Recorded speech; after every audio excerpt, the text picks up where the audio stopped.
사랑하는 자들아, 이 호칭은 우리 사도 베드로가 마지막 베드로후서 3장을 쓰면서 4번이나 이렇게 불렀던 호칭입니다. 사랑하는 자들아, 얼마나 이렇게 따뜻한 그 마음이 담긴 호칭인지 모르겠습니다. 오늘 3번째인데 다음 주에 한번 하면 이제 베드로후서 3장도 끝나고 또 지난 1년 동안 우리가 베드로를 초점으로 말씀을 묵상하며 설교했던 그 한 해 전체를 이제 마무리하게 됩니다. 저도 그렇고 여러분도 그렇고 내 삶을 오늘 여기까지 인도해 주신 하나님께 감사를 드리는 마음이 있을 것입니다. 그 가운데 어려움도 있었겠고 또 속상한 일도 있었겠지만 그럼에도 불구하고 하나님 나와 함께 하셨기에 오늘 여기까지 우리가 온 줄로 믿습니다. 우리 한 사람 한 사람이 이렇게 공동체로 모여서 교회를 이룹니다. 이 교회는 건물이나 제도나 조직이 아니라 사람들인 것을 우리는 이미 알고 있습니다. 바로 여러분들이 교회입니다. 한 명이 모였든 두 명이 모였든 10명이든 100명이든 아니 10,000명이 모였다 하더라도 그곳에 우리 성령 하나님께서 함께 하심으로 그 교회는 거룩한 교회가 되는 줄로 믿습니다. 오늘 저 여러분이 다 거룩한 심령을 가지고 오늘 여기까지 왔는데 그리고 하나님께 영광된 삶이 될 수 있기를 다시금 기도드립니다. 사랑하는 자들아, 자, 이 말을 자꾸 부르고 싶습니다. 그 얼마나 따뜻한 말이었을까. 글로 썼지만 만약에 말로 한다면 아마 이렇게 참 눈시울이 촉촉하게 젖으면서, 그렇죠? 사랑하는 안개야, 아마 이렇게 부르지 않았겠습니까? 권면했던 베드로의 권면했던 내용들을 우리가 다 기억할 수는 없겠지만 크게 3가지를 얘기한다면 예수님의 재림이 지연되는 것에 대해서 낙심하지 말고 또 거짓 선지자나 교사들의 가르침에 그 유혹에 빠지지 말고 그리고 새하늘과 새 땅을 바라보면서 예수님 다시 오신다는 그 재림의 약속의 말씀을 굳게 믿고 현재를 힘차게, 비록 나그네된 삶이지만 힘차게 살아가라. 이렇게 권면하고 있는 것입니다. 몇 번 반복해서 했으니까 여러분도 다 기억할 줄로 믿습니다. 오늘날에도 이 시대를 살아가는 저나 여러분에게 하나님께서는 똑같이 사랑하는 자야 이렇게 부르실 것 같습니다. 그렇게 받아들여 보십시오. 성경 구절이지만 사랑하는 아무개야, 사랑하는 자야. 여러분, 하나님이 직접 나를 향해서 그렇게 부르는 음성을 여러분이 이번 성탄절 특히 베드로 말씀을 나누면서 이렇게 한번 이렇게 조용한 가운데 마음속에 이렇게 듣게 되기를 기도합니다. 사랑하는 아무개야.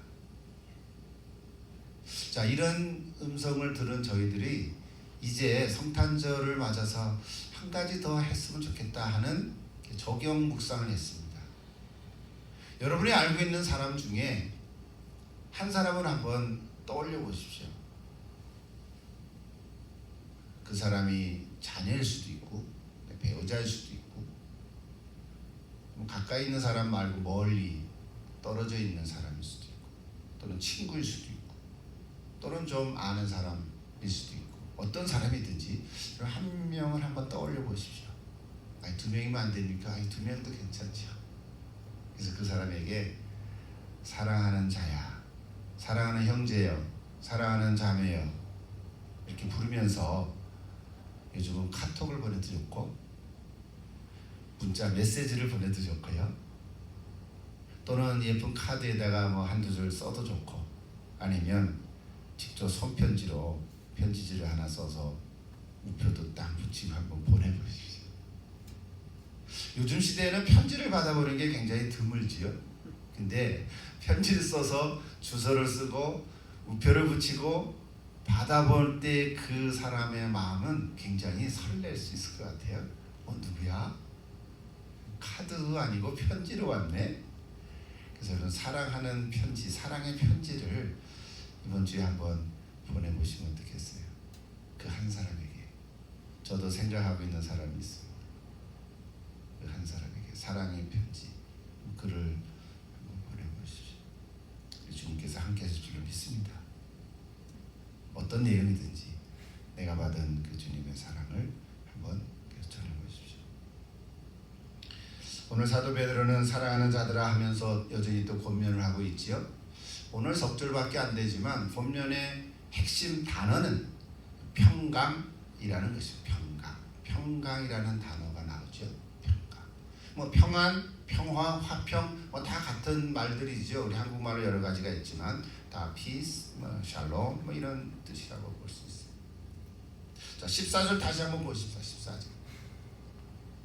그러므로 사랑하는 자들아 너희가 이것을 바라보나니. 그래서 이것이 뭘까요? 무엇을 바라보라는 거예요? 하나님의 날과 새하늘과 새 땅을 바라보라는 거죠. 좀 미래적인 거죠. 앞으로 일어날 일을 바라보라는 거죠.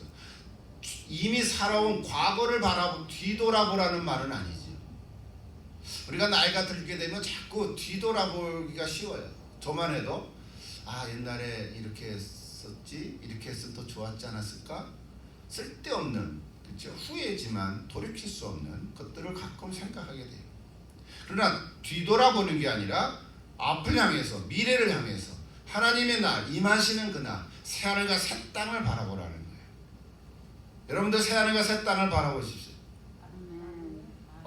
아직 안 왔지만, 아직 오지 않았지만 성경에는 수없이 예언하고 말씀하고 있습니다. 약속했습니다.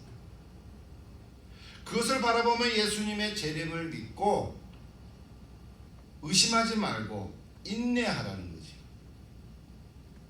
이것이 바로 종말론적인 신앙입니다. 비록 우리가 이 땅에 두 발을 디디고 이 땅에서 살아가지만 우리는 이 세상에 속한 사람들이 아닙니다. 확실합니까? 이 땅에서 숨쉬고 먹고 마시고 살아가지만 이 세상에 속한 사람들은 아니에요. 우리는 하나님에게 속한 사람이에요. 그래서 우리의 시민권은 어디에 있다고요? 하나님께 하늘나라에 천국에 있어요. 우리는 천국 시민이. 이 세상 사람들은 웃긴다 그러지 몰라지만 너희들도 해봐라. 놀랍다. 우리는 얘기할 수 있어요.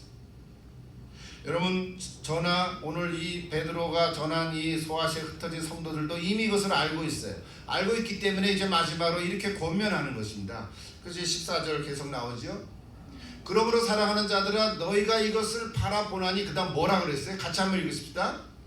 주 앞에서 점도 없고 흠도 없이 평강 가운데서 나타나기를 힘쓰라. 오늘은 저 한 거예요. 저 한 구절이지만 저 한 단어. 주 앞에서 평강 가운데서 나타나기를 힘쓰라. 그 사이에 점도 없고 흠도 없고 그랬어요. 근데 저것 때문에 찔림이 돼요. 점도 없고 흠도 없고 나 흠이 많은데 난 점도 많은데 흔적도 많은데 어떡하지? 이런 생각할 수 있어요. 오늘 그거 풀어가야 되죠. 근데 여러분 우리가 구약 성경도 알기 때문에 여기 흠도 없다는 말은 사실은 구약 성경의 이스라엘 백성들이 하나님께 제사를 드릴 때 그 드리는 제물, 소나 양이나 염소나 정말 가난한 사람 비둘기라도 드리잖아요. 그런데 구약 성경에 보면 그 흠도 없다는 단어를 이 제물을 언급할 때마다 썼어요. 제가 몇 가지 소개해봐요. 레위기 3장 1절에 보면 사람이 만약 화목제 희생을 예물로 드리되 소로 드려지거든 뭐라고요? 수컷이나 암컷이나 흠 없는 것으로 여호와 앞에 드릴지라 그랬죠. 또 출애굽기 12장 5절에 보면 너희 어린 양은 흠 없고 그랬어요. 또 민수기 19장 2절을 보면 여호와께서 명령하시는 법의 율례를 이제 이루는 이스라엘 자손들에게 일러서 온전하여 흠이 없고 그랬어요. 아직 멍에 매지 아니한 붉은 암송아지를 내게로 끌고 오게라.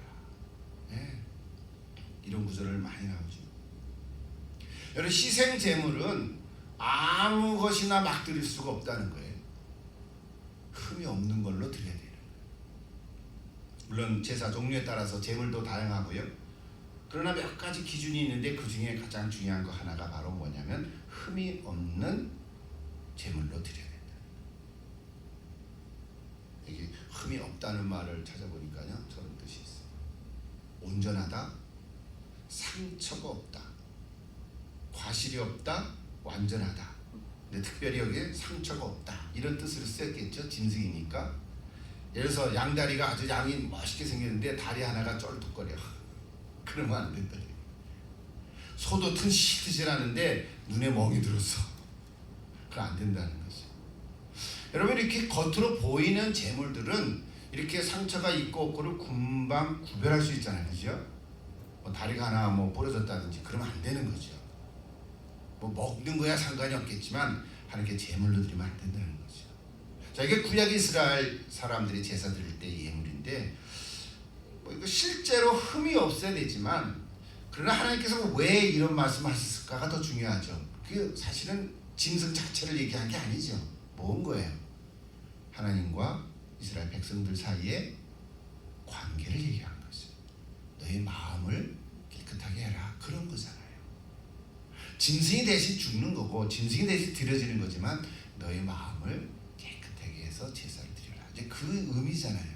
이 정도는 우리가 다 아는 거죠. 자, 구약 시대에 볼 때는 실제로 이런 제물의 겉으로의 모습, 흠이 없는 짐승을 드려라. 여러분, 짐승의 속마음을 우리가 알 수 있나요? 양이 아주 깨끗해, 흠이 하나도 없어. 근데 그 양 속마음에 막 뭐라 그럴까, 내가 짐승 양이 안 돼봐서 모르지만 양이 죄책감도 있고 불안하고 막 우울증도 걸리고 막 그랬다는 걸 우리가 알 턱이 없잖아요, 그죠? 짐승 겉모습하고 아이고 깨끗해, 온전해, 흠이 없어, 이렇게밖에 모르잖아요. 근데 우리 사람들은 어떻습니까? 사람들은 그런 게 아니잖아요. 그래서 우리 신약 시대에 오면 예수님이 어떻게 되냐면 어린 양으로 단번에 드려졌다 그러죠. 그것이 우리가 잘 아는 십자가에서 달려 돌아가신 것인데, 예수님이 제물이 됐다는 거예요. 예수님은 죄가 없는데 흠이 없으신 예수님이 어린 양으로 드려졌다. 그래서 누구든지 예수를 믿으면 우리가 그 죄가 사해지고 용서를 받는다. 이거 이제 복음이잖아요. 그러니까 신약 시대에 와서 흠이 없다라는 말은 구약 시대의 제물, 짐승의 흠이 없다라는 겉모습보다는 이제 신약 성경에 와서는 더 우리 속 사람에 대한 얘기를 많이 해주고 있어요. 내가 흠이 없이 드리려고 하면 흠이 없을 수가 없잖아요. 우리는 흠이 없다가도 100가지가 흠이 없다가도 99가지가 없다가도 한 가지가 흠이 생기면 흠이 있는 거잖아요. 그럼 어떻게 해요? 못 드리잖아요. 그 우리는 드릴 수가 없어요. 내가 흠이 없게 살아가고 싶어도 흠이 없게 살아갈 수가 없다고요. 이미 우리는 흠이 많이 있거든요. 그러면 우리 하나님께 드릴 수가 없어요. 아예 자격이 안 된다. 그런데 예수님이 대신 드려진 거잖아요. 이것이 우리에게 복음이 되는 거죠. 이것이 우리에게 복음이 되는 거죠. 그래서 우리가 이제 베드로가 우리에게 권면해 준 저 말씀, 지나갔네요. 저 말씀은 흠이 없고 점도 없이라고 하는 단어의 의미는 겉으로의 모습이 아닌 거예요. 우리 겉으로의 모습이 흠이 없더라도 속에, 우리 속 사람에 미움이 있거나 분노가 있거나, 그렇죠? 시기, 질투가 있거나, 뭐 이런 얘기하려 하는 뭐 고집이 아주 세거나, 또 자존심이 너무 강하거나, 이런 것들도 하나님 앞에서는 속 사람의 흠이 되는 거죠. 우리는 다 흠이 많은 사람들이에요. 그러나 예수님 때문에 우리의 흠이 감춰져 있는 것이죠. 감춰져 있는 거죠. 그래서요, 저 점도 없고 흠이 없다는 말은 전혀 흠이 없이 살아가라 이런 말이 아니고요. 우리 그럴 수가 없거든요. 그런 말이 아니라 중요한 포인트는요, 흠이 없으신 예수 그리스도와 함께 하면, 그거예요. 함께 하면 흠이 가려진다는 거예요. 흠이 없는 게 아니라 예수님이 함께 하시면 그것이 가려진다는 거예요. 그래서 오늘 성경 다시 띄어놨어요. 14절 다시 보세요. 주 앞에서 이제 점도 없고 흠이 없어. 그다음 뭐라면 평강 가운데서 나타나기 힘쓰는 우리 한국 번역은 저렇게 되는데 영어로만 봐도요. 언어까지 안 가고 언어로만 봐도 영어로만 뭐라 됐어요? At peace with him. 저런 소리 알아듣잖아요, 그죠? 번역이 전혀 다르게 번역될 수 있죠, 그죠? 그분과 함께 그 예수님과 함께하는 평강 가운데. 그다음 make every effort. 열심히 노력해라, 힘쓰라. To be found. 발견되도록. 그런 뜻이잖아요, 그죠? 글자 그대로 직역을 하면 포인트는 peace with him. 예수님과 함께 할 때 흠이 없는 가려지는 거는 그거는 감사한 일이지만 뭘 더 주신다고요? 평강을 우리가 함께 주신다. 이게 오늘 메시지 핵심인 거예요. 우리가 하나 꼭 기억하고 가면 오늘 되는 거예요. 그러니까 여러분 평강이라는 단어는 평안, 평화, 평화롭다. 뭐 이렇게 어떤 어려움이 하나도 없고 뭐 이렇게 잔디에 가가지고 참 누워가지고 평화롭다. 그런 정도 얘기하는 게 그걸 얘기하는 게 아닌 거예요. 문제도 없고 어떤 갈등도 없고 고민도 없고 인생의 파도도 없고 험한 일들이 없는 그런 상태를 얘기하는 게 아니고 그런 게 아니라 오히려 어려운 상황 가운데서도 내 속사람이 평강을 누릴 수 있는 것은 예수님이 함께 하시기 때문이라는 거예요. 뭐 이 메시지 우리가 알고 있지만 확인하는 거예요. 다시 예수님 나와 함께 할 때 내 마음에 평안이 난다. 우리는 다 삶에 어려운 어려움들이 있어요. 다 각자 조금씩은 다르지만 고민도 있고 문제도 여전히 있고 또 어떤 분은 육체가 연약해서 참 고통 중에도 있고 그렇죠. 우리들 기도합니다만 어르신들도 이렇게 관절이 힘들잖아요. 저도 어떨 때는 아이고 그렇게 일어나요. 큰일 났지. 나도 우리 권사님처럼 맨날 좀 산에서 다녀야 되겠어. 새해 목표 중에 하나 근데 또 얼마 갈까 이런 생각도 하지만 우리 나이 들면 참 이게 어려워지잖아요, 그죠? 약해지는 거예요. 또 실제로 병 때문에 누웠을 수도 있고요. 하는 일을 잘 안 될 수도 있고요. 그러니까 그럼에도 불구하고죠. 우리 삶의 상황은 전혀 어려움이 없는 게 아니라 어려움이 있음에도 불구하고 내 마음에는 놀라운 하나님의 평안이 있단 말이에요. 누구 때문에? 예수님 나와 함께하기 때문에. 이거예요. 이거는 말로 되는 게 아니에요. 사실 제가 말씀을 하지만 성경에 말씀이 여러 가지 있지만 말로 하지만 여러분 한 사람 한 사람이 진정으로 체험되어야 되는 거예요. 예수님이 나와 함께 하시면 내 마음이 평안합니다. 그래서 어떤 분은 당신이 왜 교회 나갑니까? 그러면 마음에 평안을 얻으려고. 뭐 그게 틀린 건 아니죠. 근데 그것만 목적은 아니죠, 그죠? 이 평안이 목적이 아니라 그건 결과지요.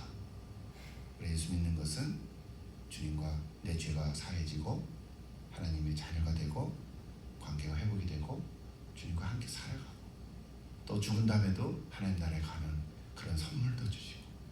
근데 이 평안, 마음의 평안은 물론 처음에 믿지 않던 사람은 마음의 평안을 찾으려고 교회에 찾아오는 것도 있지요. 그 틀린 건 아니지만 그걸 통해서 예수를 알게 되면 그 진짜 되는 거죠. 그러니까 예수님 함께 하신 우리 평안입니다. 여러분 잘 아는 대로 예수님 살아계실 전에 저런 말씀 많이 하셨죠. 평안을 너에게 끼치노니 내가 주는 평안은 이 세상에 주는 것과 같지 않다. 그래서 너희 마음에 근심하지도 말고 두려워하지도 말라. 아멘. 예. 하나 더, 부활하신 예수님은 두려워 떠는 제자들이 오셔서 너에게 평강이 있을지어다. 이 평강의 복, 오늘 우리가 성탄 예배를 드리지만 저나 여러분이나 하나님께 주시는 평강의 복이 오늘 여러분 가운데 가득 찰 수 있기를 축복하고 기도합니다. 아멘. 아멘. 세상은 평화를 원하지만 참 세상은 이런 평화를 얻을 수가 없어요. 시간이 많이 가는데 잠깐 하나 더, 여기 청결하다 하는 말 있잖아요. 마태복음 5장 8절에 보면 점이 없다 그런 말을 마음에 청결하다는 복이 있나니 저희가 하나님 볼 것이라 했죠. 이 청결이라는 단어는요 깨끗하다는 단어가 의미가 있지만 원래 의미는요 저런 뜻이에요. 마음이 둘러 나누어지지 않는 것. 그러니까 마음이 둘러 나누어지면 어떤가요? 일단 나눠지니까 분리, 불안, 그쵸? 심하면 우울, 정신 분열 이렇게 나누는 거죠, 그죠? 그러니까 청결이라는 단어로 그냥 깨끗하다라는 거 의미로만 생각하지만 원래 의미는 나눠지지 않는 거예요. 나눠진다는 건 두 마음을 품는 거예요. 그러니까 두 마음을 품지 않는 게 청결한 것이에요. 이런 두 마음을 품으면 하나님을 볼 수가 없다는 거잖아요. 한 마음으로만 주님을 바라봐야 돼요. 한쪽 눈은 하나님 보고 또 다른 눈은 이쪽 세상 보고 그러면 어떻게 될까요? 헷갈릴 거예요, 그죠? 여러분 하나님 두 눈을 주셨는데 두 눈으로 한 물질 한 대상을 볼 때, 그죠? 뭐 꽃이든지 뭐를 볼 때 두 눈으로 초점을 맞춰서 한 곳을 보게 되잖아요. 맞죠? 눈이 두 개라서 하나는 이쪽 보고 하나는 저쪽 보면 어떻게 됩니까? 그걸 뭐라 그래요? 사시라 그래요. 그러면은 양쪽 다 제대로 볼 수가 없어요. 맞죠? 우리는 두 마음을 품으면 양쪽을 다 볼 수가 없어요. 오늘 시편 24편에도 보면요. 여호와의 산에 오를 자가 누구인가? 손이 깨끗하며 마음이 청결하며 뜻을 허탄한 데 두지 아니하며 거짓 맹세하지 않는 자도다 라고 했습니다. 우리가 흠이 많지만 또 점도 있지만 예수 그리스도께서 십자가에서 다시는 다 던지며 희생함으로 말미암아 우리가 깨끗함을 얻었다는 거예요. 그 깨끗함을 얻었다는 것은 한 마음이 됐다는 거예요. 이제 예수님만 바라보는 그런 사람이 됐다는 거예요. 그게 청결한 거예요. 하나 더 빌립보서 2장 5절에 보십시오. 이는 너희가 흠이 없고 순전하게 어그러지고 거스리는 세대 가운데서 하나님의 흠없는 자녀로 세상에서 그들 가운데 빛으로 나타내려 함이라 그랬어요. 아멘. 오늘 저 여러분의 모습. 자, 마지막 14절 다시 돌아가 보시죠. 오늘 14절 한 절 갖고 하는 거예요.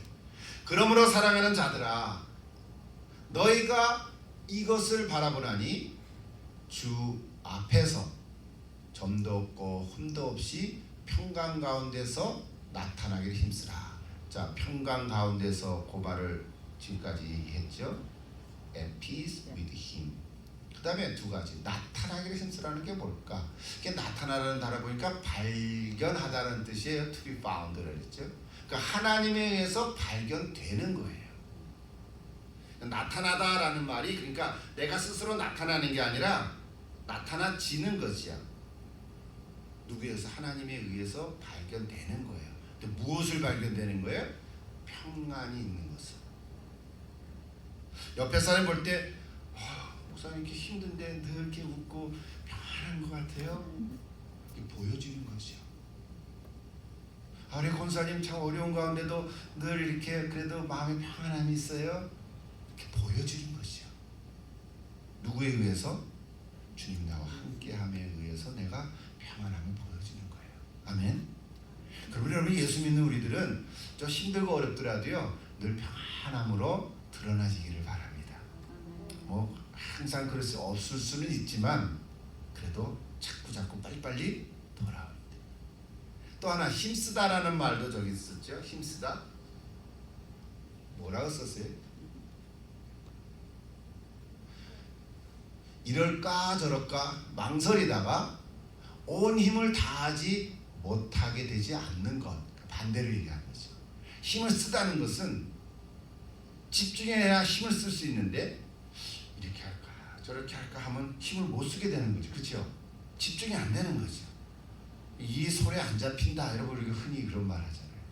생각이 두 가지가 있고 몇 가지가 있으면 손에 일이 안 잡혀요. 그런 의미. 힘쓰.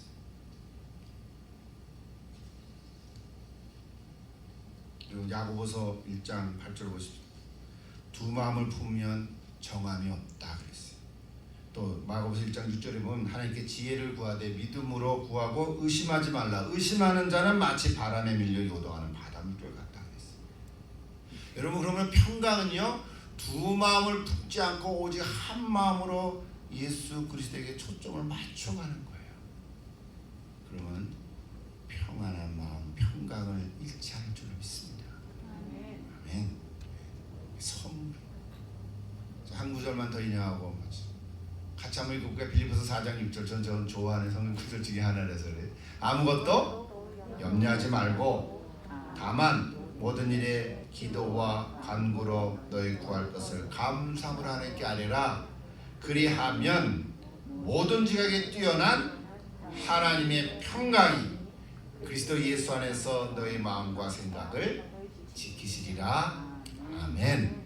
피리들을 아멘 찍으세요. 하나님의 평강이 그래서 예수 안에서 너희 마음과 생각을 지키시리라. 이게 평강의 복이에요. 하나님이 주시는 복입니다.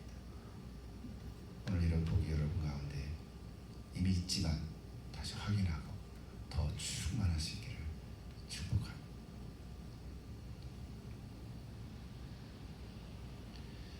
우리 성탄주일 예배를 드리지만 성탄주일 메시지는 늘 똑같죠. 그래서 오늘 한 절만 인용하고 누가복음 2장 14절. 지극히 높은 곳에서는 하나님께 영광이요, 땅에서는 하나님이 기뻐하신 사람들 중에 평화로다 그랬어요. 여러분 이거 잘 봐야 돼, 그죠? 제가 이렇게 배너를 이렇게 하다 보면 배너 중에도 하늘에는 영광, 땅에는 평화, 이런 배너가 많아요. 우리 믿는 사람 교회에서도 카드에도 이렇게 쓰는 것이 있어요. 그 전에도 제가 몇 번 고치라고 그래도 안 고쳐지는 것 같아. 짧게 쓴다고. 성경은 어떻게 돼 있어요? 하늘에는 영광이 아니지요. 하늘 저 뭐 스카이 스페이스가 뭐 영광입니까? 아닌 거예요. 누구애가? 하나님께 영광이에요. 하나님께 영광. 하늘의 영광이 아닌 거예요. 하늘의 영광은 천신을 섬기지. 하늘신. 그게 아닌 거예요. 그리고 누구에게 평화가 있다고요? 땅의 평화가 아니에요. 땅 자체는 아무것도 없어, 그죠? 땅 자체가 뭐 평화하고 뭐가 아닌 거예요. 땅은 지금 신음하고 있지, 오염 때문에, 인간들 때문에. 누구한테 평화라고요? 잘 보세요. 하나님이 기뻐하신 사람들 가운데 평화로다 그랬어요. 오늘 저 여러분 가운데 하나님의 평화가 있을 줄로 믿습니다. 예, 저 누가복음 2장 14절 우리 성탄 메시지지만 하나님이 기뻐하신 사람들 가운데 평화가 있는 것입니다. 그냥 땅의 평화가 아닌 거예요. 땅에는 평화를 원하지만, 세상 사람들은 평화를 원하지만 전쟁 소문이 많고 오히려 의심과 아주 괴울과 범죄와 악들이 많아요. 땅이 그렇다는 게 아니라 그런 사람들이 악한 거란 말이죠. 마음에 평화가 없으니까. 예. 그럼 오늘 하나님이 기뻐하시는 사람들 가운데 평화를 원했어요. 할렐루야. 예. 이건 오늘 성탄절에 우리에게 주시는 메시지. 주님과 함께하는 평화. At peace with Him. 주님과 함께 하시면 평화가 임할 줄로 믿습니다. 그 평강을 어떻게 하라고요? 드러내도록 힘쓰라. 그것이 오늘 사도 베드로가 우리에게 권면하는 이야기. 여러분 어떤 문제가 있더라도, 아직 뭐가 정하지 않은 것들이 있더라도, 고민이 있더라도 오직 예수님 함께 하시면 평강이 있을 줄로 믿습니다. 아멘. 마지막 한 말씀 짧게 한 5분 할 건데, 하기 전에 제가 이 찬양 꼭 부르고 한번 가고 싶어요. 찬양 한번 하고 마무리할게요. 저 찬양 한번 하시죠. 성탄 찬송가만 좀 부르다 보니까 저 찬양들 못 불렀어요. 같이 한번 불러보시죠. 당신은 영광의 왕. 당신은 영광의 왕. 당신은 평강의 왕. 당신은 하늘과 땅의 주. 당신은 정의의 아들.